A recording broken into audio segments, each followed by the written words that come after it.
চলের সবাই ভোট দিতে যাই, চলের সবাই ভোট দিতে যাই।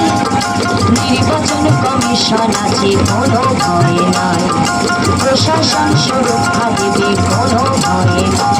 তোমরা শপথ নাও রে ভাই, শপথ নাও রে ভাই, শপথ নাও রে ভাই, শপথ নাও রে ভাই।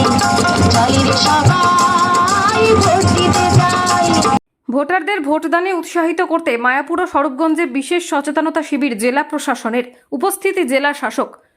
বুধবার সকালে ভোটারদের ভোটদানে উৎসাহিত করার লক্ষ্যে কৃষ্ণনগর জেলা প্রশাসনিক ভবন সাইকেল র্যালির মাধ্যমে স্বরূপগঞ্জ ঘাটে এসে পৌঁছান নদিয়ার জেলা শাসক এস অরুণ প্রসাদ সহ অন্যান্য জেলা আধিকারিকগণ।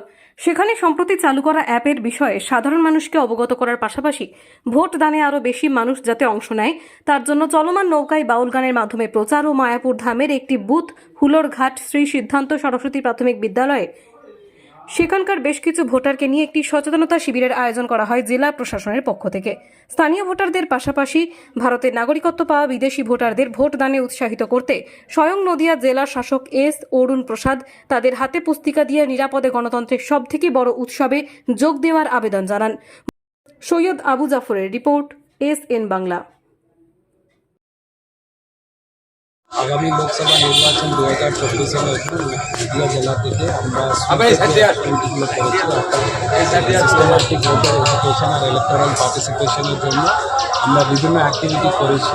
কালকে আপনারা ছিলেন সবাই, একটা কুইজের অ্যাপ লঞ্চ হয়েছে। সেই অ্যাপের যে QR কোড আছে সেটা আমরা আজকে মায়াপুরের মধ্যে অনেক যে দোকানগুলো আছে তাদেরকে আমরা ওটা ডিস্ট্রিবিউট করেছি এবং আমরা একটা বুথ ভিজিট করেছি যেখানে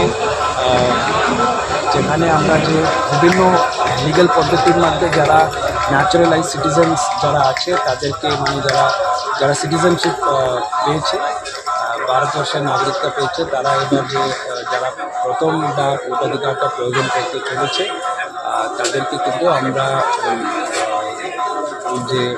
আমাদের যে ভোট পদ্ধতিগুলো নিয়ে আমরা তাদেরকে সচেতন করেছি এবং তাদেরকে অনুরোধ করেছি যে আগামী যে লোকসভা নির্বাচনের জন্য যারা অংশগ্রহণ করে।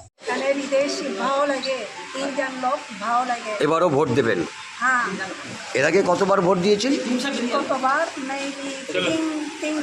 3-4 বার। এবারও ভোট দেবেন, তাই তো? নামটা কোথায় থাকেন? পানি কান্তারিকা। কোথায় বাড়ি? কোথায় থাকেন?